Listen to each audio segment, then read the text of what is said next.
let me give Mr. Binns an opportunity to address the amount of the bail.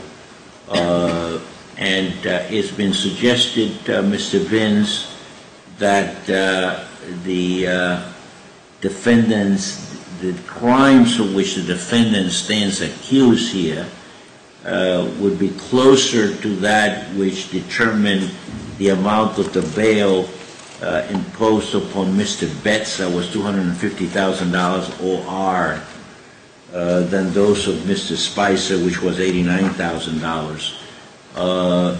My intention would be to come close to Mr. Betts. Well, Your Honor, may I approach? Your Honor, I don't think I'm in a position to advise the court about that. I mean, you've seen the indictment. You've heard what kind of a man this is. These are people of modest means. I mean, they live in a modest house. They're putting 4 children through school, 4 children. Mrs. Spicer is a homemaker. She's not a working woman. And as I mentioned before, Your Honor, this particular defendant has enjoyed an impeccable reputation for 19 years on the police force, and the same with regard to his last 12 years as the narcotics unit. I mean, they placed these men in a precarious position dealing with the people who, the type of people who they arrested and confiscated drugs from here. If he had, you know, there's no evidence here that they raided his house and they found a cache of money, or that, you know, he's been high living and this and that.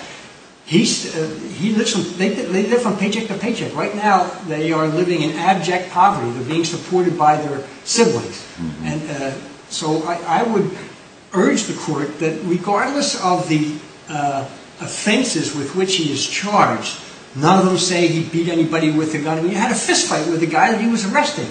And the fact of the matter is, with regard to this, let's put the sledgehammer forever. There was never a sledgehammer. What they are given by the city of Philadelphia are battering rams. That's how they get in. And the people want in. He battered in. Never hit him with that. The man started to fight with him. He fought him. So he punched him. I mean, that happens every day where I grew up. But there's no, this isn't an organized crime hitman by any stretch of the imagination. This is a hard-working Philadelphia police officer. Admittedly, he's been charged with some very serious crimes, which we believe, and I know of my duty of candor to the court, we believe that we will prevail on every one of the charges. You will leave your courtroom not guilty of one single crime. So I would respectfully request the court to, I can't tell what Mr. Zorik's reasoning behind these gradations, or he's third down the list. He really can't afford any more than $49,000 or something close to that. I mean, he could get other people to step up, but, Your Honor, he's going to show up. I mean, I assume that's the reason that the bail would be posted, to make sure that he's going to show up or forfeit. If he does something to jeopardize his bail with regard to the threat for it, then they can move to revoke it in a heartbeat and he'll be back in jail. So, I mean, the money doesn't really have anything to do with that part of it. It has to do with, is he going to show up? I respectfully submit to the court, yes, he's going to show up. There's 5 very good reasons. They're named Donna, Giselle, Lucas, Benjamin, and I can't, Jillian, Lucas, Ethan, and Benjamin. You've got 5 very good reasons to be here at every hearing that's set by this court during the course of this litigation. Okay, good. Thank you, Mr. Binns.